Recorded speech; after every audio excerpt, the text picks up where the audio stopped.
starting from the early church, and it holds them in highest of places, namely St. Peter, the head of the apostles, and St. Paul, also the great apostle that we call to the Gentiles. Because of them, this is very important, the church grew in its expansion and its great desire to follow Jesus Christ. They saw in Christ His mercy. And they saw in Him the light also of who they would become, and saw in Him the supreme giver of all spiritual gifts, given in timely ways. A well-known preacher recently remarked, in faith, we see the beginning that Jesus Christ puts before us, that overcomes our death and sin, loving us to the end. A beautiful summary of what Jerry would say. So it is with great honor that we pay tribute to the words that Jesus Christ said in the gospel, the very words that gave Peter his faith. But He gave it to him, as we know, in the form of a question, that those were foundational words. Who do you say that the Son of Man is? And then after some replies, and we heard by other of the other apostles who thought that others said He was John the Baptist, others Elijah, Jeremiah, or one of the prophets. But Jesus Christ recomposed the same question by asking again, but who do you say that I am?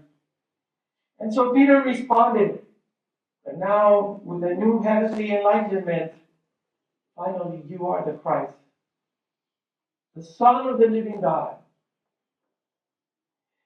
Peter knows that his confession about Christ's divinity was not credited to him by his own efforts, but by all means, by the sharing of Christ's divinity poured out in him that day in Caesarea Philippi. But the gospel says that Peter was able to do another magnificent step in his faith. So in his latter years, he also shared the spiritual torch of his own confession to others, especially Paul, who later converted after an apparition of the risen Christ on the road to Emmaus. Paul, like Peter, put aside all his make-believe ideas about false righteousness. We know that, especially of his own Jewish roots. He was using religion, can you imagine, to persecute Christians. But in a moment of time was able to grasp the infinite, tireless mercy of Jesus Christ, which no one could offer. Tradition holds that both apostles, Peter and Paul, were martyred in Rome. And history, the early history of the church, sets this day, Sunday 29th. Not that they were martyred on the same year, but on this day. For whatever reason, the church holds this as a pivotal moment of their lives. And I can just imagine Peter and Paul getting in their moment of persecution. I can just imagine all the anger that went into, why would people kill each other except for anger? But that anger somehow was mingled with a greater love. And that's why we admire about them. So we learn today from these two apostles also about that they were also simple, fragile, and broken people. But what do? Who went through They put Jesus Christ at the center.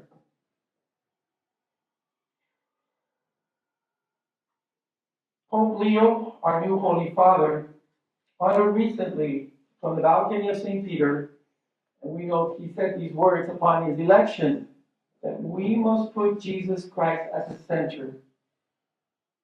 And the Pope then nuanced this even more. And to be at the center means that he is the very key that sustains our lives and that can open our hearts, especially when we're suffering. But he also opens our conscience through the saving confession of our faith that drives forward all of us to moments of despair, pain, and tragedy. And now to Jerry. Today we offer the memorial committal mass of one of our beloved veterans, Jerry Clearwater, together with his family. I know that Jerry had put Jesus Christ at the center. He was that key in his heart. Several times I saw him pray quietly, like in quiet confession, in our small chapel over by the corner, but also here in the main chapel. I know friends that are here that remember that. But I also know Jerry personally. I knew that he had mentioned me about his own personal failures, vulnerability, and weakness. And don't we all have that? But he quietly credited to Jesus Christ in every moment, every possible breath of his existence. And I'm getting goosebumps right now. I once heard him say in these similar words, especially when facing his personal struggles, doubts, not knowing what to decide, after spending time at the feet of Jesus in front of the Blessed Sacrament, he would say that from kneeling in prayer, he could do the rest. And I think in this way, I thought that he could remind himself and us, all of us, again and again, how the great love of Jesus Christ, like the apostles, was something very precious to him, and how he shared that love for others, like Christ did. So today in this chapel, Jerry, through a Christian prayer, passes on the torch of his faith.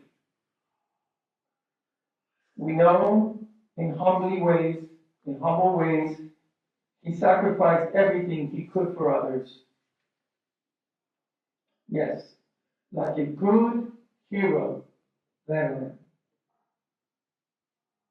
And with his usual personal warmth and closeness, he cared for others, distributing his time and gifts, acting like Christ did for him.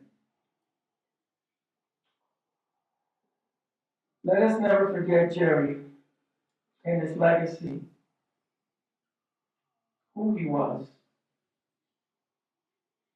his warmth, his generosity, his hospitality, but most of all, his sincere friendship and brotherhood that he gave others, and most especially in service to our own country and in virtue of his faith.